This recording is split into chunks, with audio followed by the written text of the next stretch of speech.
가장 높은 곳에 있던 한 존재가 어느 순간 되돌릴 수 없는 방향으로 추락하기 시작합니다. 빛으로 가득했던 자리에서 어둠 속으로 내던져집니다. 그러나 그 순간 그는 단순히 무너진 것이 아닙니다. 그는 선택합니다. 자신의 운명을 스스로 짊어지겠다는 결정을 내립니다. 존 밀턴의 신라권은 바로 이 장면에서 시작되는 이야기입니다. 타락은 단순한 추락이 아닙니다. 그것은 더 이상 보호받는 존재로 남지 않겠다고 선언하는 순간이며 스스로 책임지기 시작하는 지점입니다. 이 이야기는 인간의 시작보다 앞선 이야기이지만 동시에 인간이 무엇인지에 대한 가장 깊은 질문으로 우리를 이끕니다. 자유란 무엇인가? 의지란 무엇인가? 그리고 존재한다는 것은 무엇을 의미하는가라는 질문입니다. 17세기 영국은 격동의 시대였습니다. 왕정이 무너지고 혁명이 일어나며 다시 왕정이 복귀하는 과정 속에서 사회 전체가 흔들리고 있었습니다. 그 혼란의 중심에 한 시인이 있었습니다. 존 밀턴입니다. 그는 단순한 문인이 아니라 정치 사상가였고 인간의 자유와 공화주의를 신념으로 삼았던 인물이었습니다. 그는 인간이 복종만을 위해 존재하는 것이 아니라 스스로 선택하고 판단할 수 있는 존재라고 믿었습니다. 그러나 그의 삶은 그 신념만큼이나 가혹했습니다. 그는 점차 시력을 잃었고 결국 완전히 실명합니다. 세상을 바라보는 눈을 잃은 그는 오히려 내면을 통해 세계를 다시 구축합니다. 그리고 그가 선택한 이야기는 인류가 가장 오래도록 되풀이해온 이야기, 창세기의 서사였습니다. 하지만 밀턴은 이 이야기를 그대로 재현하지 않습니다. 그는 신과 인간 그리고 반역자의 내면까지 밀어넣어 다시 씁니다. 그는 악마에게조차 말할 기회를 부여합니다. 타락을 단순한 범죄가 아니라 선택의 문제로 다시 정의합니다. 신라권은 그 질문 위에서 탄생한 작품입니다. 이 작품은 천상에서 벌어지는 전쟁으로 시작됩니다. 찬란한 광위와 절대적인 조화로 유지되던 세계 속에서 한 존재의 내면에 미세한 흔들림이 싹트기 시작합니다. 신이 창조한 수많은 천사들 가운데 가장 찬란한 존재가 있었습니다. 루시퍼입니다. 그의 이름은 빛을 나르는 자라는 의미를 지니고 있습니다. 그는 단순히 아름다운 존재가 아니라 지성과 카리스마, 그리고 압도적인 존재감을 동시에 지닌 천사였습니다. 그는 신의 창조 세계 속에서 거의 완벽에 가까운 위치에 있었습니다. 그러나 바로 그 완전함 속에서 그는 한 가지 질문을 품게 됩니다. 왜 나는 누군가 아래에 존재해야 하는가라는 질문입니다. 처음 그 질문은 작은 흔들림이었습니다. 그러나 그 흔들림은 점점 커집니다. 그는 자신이 가진 능력과 존재의 크기를 바라보며 자신 역시 통치할 수 있는 존재라고 믿기 시작합니다. 그는 더 이상 단순한 충성으로 자신의 존재를 정의하고 싶지 않습니다. 그는 스스로 자신의 중심이 되기를 원합니다. 루시퍼는 혼자 고민하지 않습니다. 그는 다른 천사들을 모읍니다. 그는 그들에게 조용히 말을 건넵니다. 그는 반항을 외치지 않습니다. 그는 논리를 제시합니다. 그는 우리는 왜 영원히 복종해야 하는가라고 묻습니다. 그는 자유라는 단어를 사용하지 않지만 그의 말 속에는 자유에 대한 갈망이 담겨 있습니다. 그는 말합니다. 우리는 창조된 존재이지만 동시에 의지를 가진 존재라고 말입니다. 그의 언어는 날카롭고 매혹적입니다. 그의 말은 감정이 아니라 설득입니다. 그의 존재는 권위와 아름다움을 동시에 지니고 있었기에 그의 말은 더욱 강한 힘을 가집니다. 수많은 천사들이 그의 주장에 마음이 흔들립니다. 그들은 처음으로 복종이 아닌 선택이라는 개념을 떠올립니다. 그리고 결국 천상은 균열을 맞이합니다. 천상에서 전쟁이 벌어집니다. 그것은 단순한 무력 충돌이 아닙니다. 그것은 존재의 방식이 충돌하는 전쟁입니다. 질서와 자유, 복종과 자율, 창조자의 권위와 피조물의 의지가 정면으로 부딪히는 전쟁입니다. 천상은 빛으로 가득한 세계였지만 그 빛 속에서 처음으로 파괴가 일어납니다. 루시퍼와 그를 따르는 천사들은 강력하게 저항합니다. 그들은 단순히 힘으로 싸우지 않습니다. 그들은 자신들이 옳다고 믿으며 싸웁니다. 그러나 결국 질서는 무너지지 않습니다. 그리고 이 전쟁의 마지막에서 신의 아들이 직접 전장에 나섭니다. 그는 압도적인 힘으로 반역한 천사들을 몰아내고 질서를 회복합니다. 밀턴은 이 장면을 통해 단순한 승패가 아니라 신적 질서가 인간이나 천사의 의지보다 상위에 있다는 점을 분명히 합니다. 전쟁은 끝나고 루시퍼와 반역한 천사들은 천국에서 추방됩니다. 그들은 끝없는 심연 속으로 떨어집니다. 그 추락은 단순한 이동이 아닙니다. 그것은 존재의 지위가 붕괴되는 과정입니다. 빛의 세계에서 추락한 그들이 도착한 곳은 지옥입니다. 그러나 밀턴이 묘사하는 지옥은 단순한 불의 공간이 아닙니다. 그것은 빛이 완전히 사라진 세계입니다. 방향도 희망도 회복도 존재하지 않는 공간입니다. 그곳은 끝없는 공허와 절망이 서로를 증폭시키는 장소입니다. 루시퍼는 그곳에서 눈을 뜹니다. 그는 자신의 날개가 불타고 자신의 영광이 사라졌다는 사실을 깨닫습니다. 그는 자신이 잃어버린 세계를 떠올립니다. 그는 다시 돌아갈 수 없다는 사실을 압니다. 그 순간 그는 무너질 수도 있었습니다. 그러나 그는 무너지지 않습니다. 그는 일어섭니다. 그리고 선언합니다. 차라리 지옥에서 왕이 되는 것이 천국에서 종이 되는 것보다 낫다고 말입니다. 그 선언은 단순한 오기가 아닙니다. 그것은 자신의 선택을 되돌리지 않겠다는 선언입니다. 그 순간 그는 더 이상 루시퍼가 아닙니다. 그는 사탄이 됩니다. 사탄은 자신과 함께 추락한 천사들을 모읍니다. 그들은 패배했고 그들의 세계는 무너졌습니다. 그들의 얼굴에는 절망이 가득합니다. 그러나 사탄은 그들에게 희망을 말합니다. 그는 말합니다. 우리는 패배했지만 아직 존재한다고 말입니다. 그는 그들에게 새로운 목적을 제시합니다. 그러나 그 목적은 회복이 아니라 복수입니다. 그는 신이 가장 사랑하는 존재를 무너뜨리겠다고 결심합니다. 그는 신의 창조 자체를 왜곡시키겠다는 계획을 세웁니다. 그리고 그의 시선은 인간에게 향합니다. 한편 신은 새로운 존재를 창조합니다. 인간입니다. 아담과 이브는 에덴 동산에서 살아갑니다. 그곳은 완벽한 균형 속에 존재하는 세계입니다.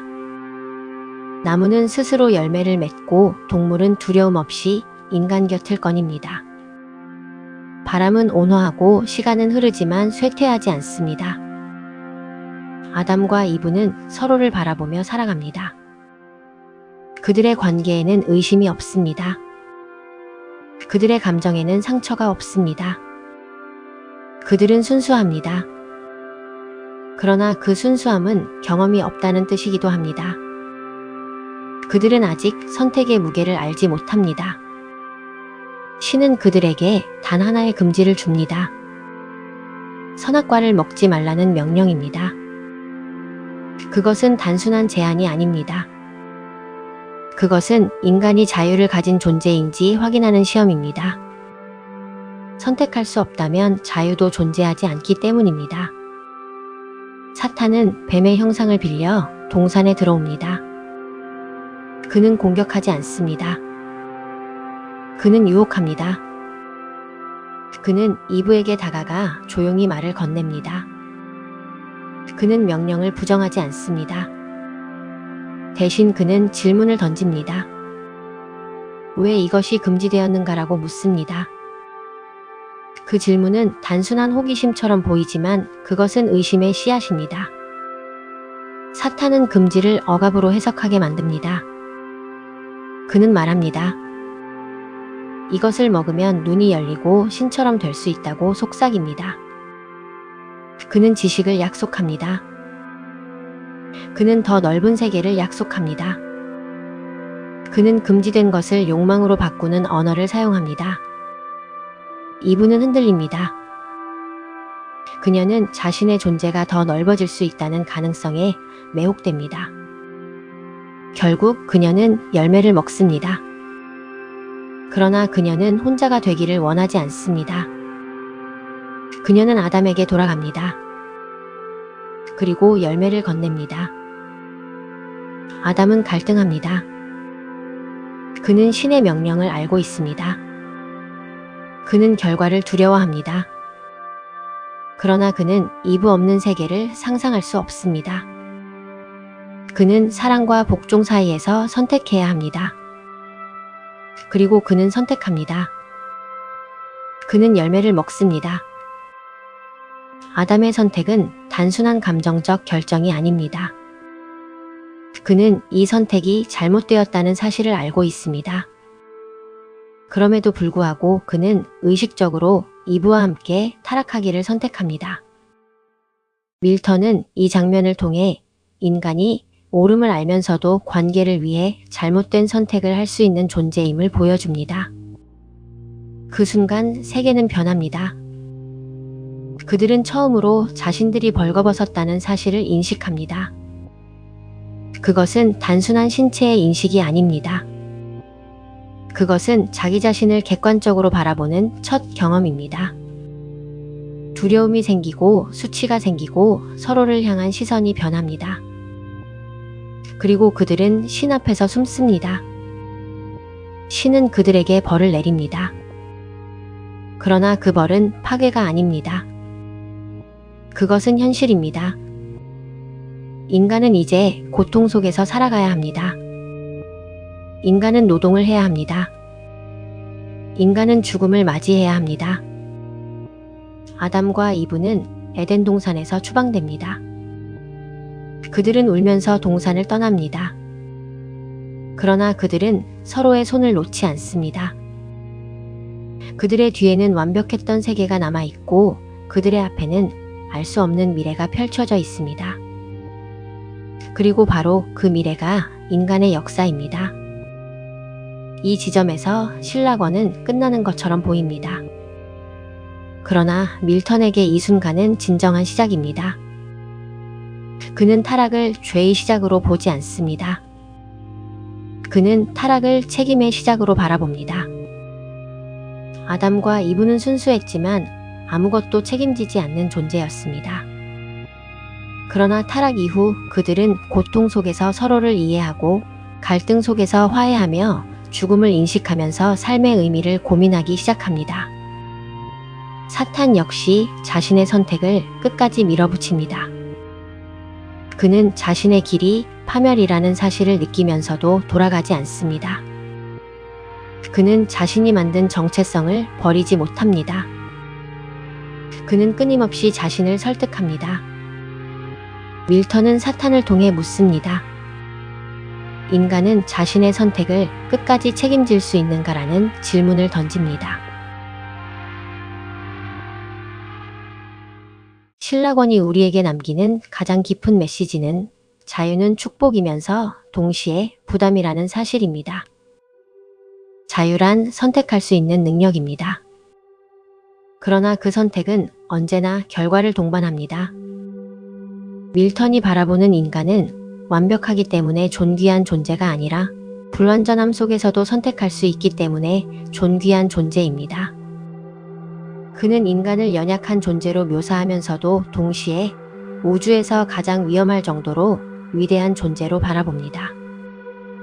왜냐하면 선택은 창조와 파괴를 동시에 가능하게 하기 때문입니다.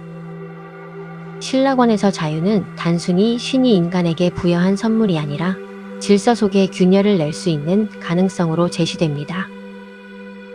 그리고 밀턴은 그 가능성이야말로 인간이 인간일 수 있는 조건이라고 말합니다.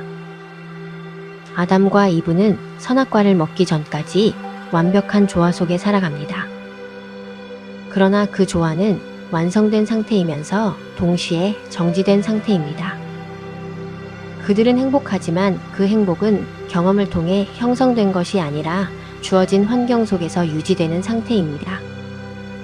밀턴은 이 상태를 이상향으로 묘사하면서도 동시에 성장하지 않는 상태로 그립니다. 그들에게는 선택의 결과가 축적된 기억이 없습니다. 그들은 아직 후회를 알지 못하고 용서를 알지 못하며 상실을 통해 관계가 깊어지는 경험도 알지 못합니다. 즉, 그들은 무죄하지만 아직 성숙하지 않은 존재입니다. 이 지점에서 밀턴은 인간의 성숙은 고통을 통과해야만 가능하다는 철학적 관점을 드러냅니다.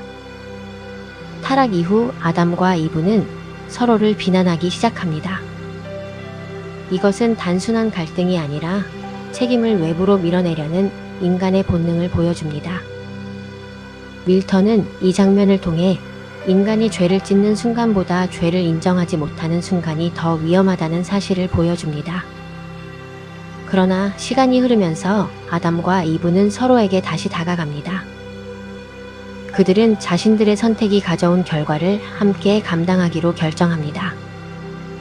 바로 이 순간 밀턴은 인간이 처음으로 공동체적 존재가 된다고 말합니다. 낙원에 있을 때 그들은 조화롭게 연결된 존재였지만 타락 이후 그들은 의지적으로 서로를 선택하는 존재가 됩니다. 이 변화는 인간관계의 본질을 설명합니다. 우리는 갈등이 없는 상태에서 연결되는 것이 아니라 갈등 이후에도 서로를 선택할 때 관계가 깊어진다는 사실을 밀턴은 서사 속에 정교하게 녹여냅니다. 사탄이라는 인물은 이 메시지를 더욱 날카롭게 드러내는 거울 같은 존재입니다. 밀턴은 사탄을 단순한 악으로 묘사하지 않습니다. 그는 논리적이며 카리스마가 있고 자신의 선택에 대한 확신을 가진 존재로 그려집니다. 이것은 독자에게 매우 복잡한 감정을 불러일으킵니다. 우리는 그의 언어에서 인간적인 열망을 발견하게 됩니다. 그는 자유를 갈망합니다. 그는 자신의 존재를 스스로 규정하고 싶어 합니다. 그러나 그의 자유는 관계를 단절하는 방향으로 사용됩니다. 그는 자유를 책임과 분리시키고 자유를 자기 정당화의 도구로 사용합니다. 밀턴은 사탄을 통해 자유가 책임을 거부할 때 어떻게 자기 파괴로 이어지는지를 보여줍니다. 사탄은 끊임없이 자신이 옳다고 주장하지만 그의 내면에서는 점점 공허가 확장됩니다. 그는 자신이 선택한 길이 되돌릴 수 없다는 사실을 알고 있지만 자신의 정체성을 유지하기 위해 계속 앞으로 나아갑니다. 밀턴은 이 모습을 통해 인간이 자신의 선택을 인정하지 않을 때 어떤 심리적 굴레에 갇히는지를 보여줍니다. 그는 사탄을 악의 화신으로만 묘사하지 않고 자기 합리화에 갇힌 존재로 묘사합니다. 이 점에서 신라권은 종교적 서사이면서 동시에 인간 심리에 대한 깊은 연구라고 볼 수 있습니다. 밀턴은 자유를 찬양하면서도 자유가 얼마나 쉽게 자기 기만으로 변질될 수 있는지를 냉정하게 분석합니다. 그는 인간이 선택을 한다는 사실보다 그 선택을 어떻게 해석하고 기억하는지가 인간의 삶을 결정한다고 말합니다. 타락 이후 아담과 이브는 고통을 경험합니다. 그러나 밀턴은 그 고통을 처벌의 서술로만 다루지 않습니다. 그는 고통을 인식의 시작으로 묘사합니다. 인간은 죽음을 알게 되면서 시간을 인식하고 시간의 유한성을 깨닫게 되면서 삶의 가치를 고민하기 시작합니다. 밀턴은 영원한 존재는 완전할 수 있지만 유한한 존재는 의미를 만들어낼 수 있다고 말합니다. 이 관점은 신라권을 단순한 종교 서사를 넘어 인간 존재론에 대한 서사로 확장시킵니다. 우리가 살아가는 일상 역시 선택의 연속입니다. 우리는 안정과 도전 사이에서, 침묵과 발언 사이에서, 머무름과 떠남 사이에서 끊임없이 결정을 내립니다. 그리고 그 결정은 때로 우리를 무너뜨립니다. 밀턴은 인간이 실수하지 않는 존재가 되는 것이 목표가 아니라 실수 이후에도 자신의 삶을 다시 구성할 수 있는 존재가 되는 것이 목표라고 말합니다. 그는 타락을 실패로 묘사하지만 그 실패가 인간을 더 깊은 이해로 이끄는 과정이 될 수 있다고 설명합니다. 이것은 매우 냉철한 관점입니다. 밀턴은 인간의 선택이 언제나 옳을 것이라고 낙관하지 않습니다. 오히려 그는 인간의 선택은 자주 틀릴 것이라고 전제합니다. 그러나 그는 틀린 선택 이후에 인간이 어떤 태도를 취하는지가 인간의 존엄을 결정한다고 말합니다. 신라권 속에서 아담과 이브가 동산을 떠나는 장면은 단순한 추방의 장면이 아닙니다. 그것은 보호받는 존재에서 스스로 삶을 설계해야 하는 존재로 이동하는 순간입니다. 그들은 완벽함을 잃지만 역사 속으로 들어갑니다. 밀턴은 인간의 역사를 상실의 기록으로 보지 않습니다. 그는 인간의 역사를 선택의 기록으로 봅니다. 우리가 겪는 수많은 실패와 갈등은 단순한 고통의 축적이 아니라 인간이 스스로를 이해해가는 과정이라는 관점을 제시합니다. 신라권은 우리에게 반복적으로 질문을 던집니다. 우리는 지금 어떤 선택을 하고 있는가라는 질문입니다. 그리고 그 질문은 단순히 도덕적 선택을 의미하지 않습니다. 그것은 우리가 자신의 삶을 얼마나 의식적으로 살아가고 있는지를 묻는 질문입니다. 우리는 종종 안전함이라는 이름 아래 선택을 미루며 살아갑니다. 우리는 결정을 유보하면서 책임 역시 유보하려 합니다. 밀턴은 이 상태를 조용하지만 위험한 정지 상태로 바라봅니다. 그는 인간의 삶은 완벽한 선택을 하는 데서 완성되는 것이 아니라 선택을 피하지 않는 태도 속에서 완성된다고 말합니다. 그는 인간의 존엄은 실패하지 않는 데서 오는 것이 아니라 실패 이후에도 다시 선택을 이어가는 능력에서 비롯된다고 말합니다. 이 메시지는 현대 사회에서도 강하게 울립니다. 우리는 점점 더 안전하고 효율적인 삶을 추구합니다. 그러나 그 과정에서 우리는 스스로 결정하는 능력을 외부 구조에 위임하기도 합니다. 신라권은 그런 삶의 방식에 조용한 질문을 던집니다. 우리는 스스로 삶을 선택하고 있는가? 아니면 선택하지 않음으로써 삶을 흘려보내고 있는가라는 질문입니다. 밀턴은 인간에게 완벽함을 요구하지 않습니다. 대신 그는 인간에게 성찰을 요구합니다. 그는 인간이 두려움을 느끼는 존재라는 사실을 인정합니다. 그러나 그는 바로 그 두려움 속에서 인간이 성장한다고 말합니다. 두려움은 위험의 신호이면서 동시에 가능성의 신호이기 때문입니다. 타락은 끝이 아닙니다. 타락 이후의 선택이 인간의 삶을 결정합니다.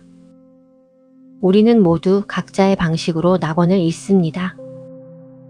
우리는 어린 시절의 확신을 잃고 관계 속에서 상처를 경험하며 자신이 완벽하지 않다는 사실을 깨닫습니다. 그러나 밀턴은 그 상실이 인간을 더 깊은 존재로 만든다고 말합니다. 그는 낙원을 잃는 경험이 인간에게 세계를 스스로 만들어갈 기회를 제공한다고 설명합니다. 신라권은 오래된 이야기이지만 인간이 선택을 멈추지 않는 한 계속해서 현재가 되는 이야기입니다. 이 이야기는 우리에게 거대한 교훈을 강요하지 않습니다. 대신 조용하지만 피할 수 없는 질문을 남깁니다. 우리는 지금 어떤 삶을 선택하고 있는가라는 질문입니다.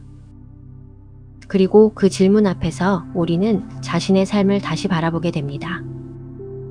밀턴은 인간이 항상 올바른 길을 찾을 것이라고 말하지 않습니다. 그러나 그는 인간이 길을 찾으려는 시도를 멈추지 않는 한 인간의 이야기는 계속된다고 말합니다. 어쩌면 우리는 모두 이미 한 번의 낙원을 떠난 존재들일지도 모릅니다.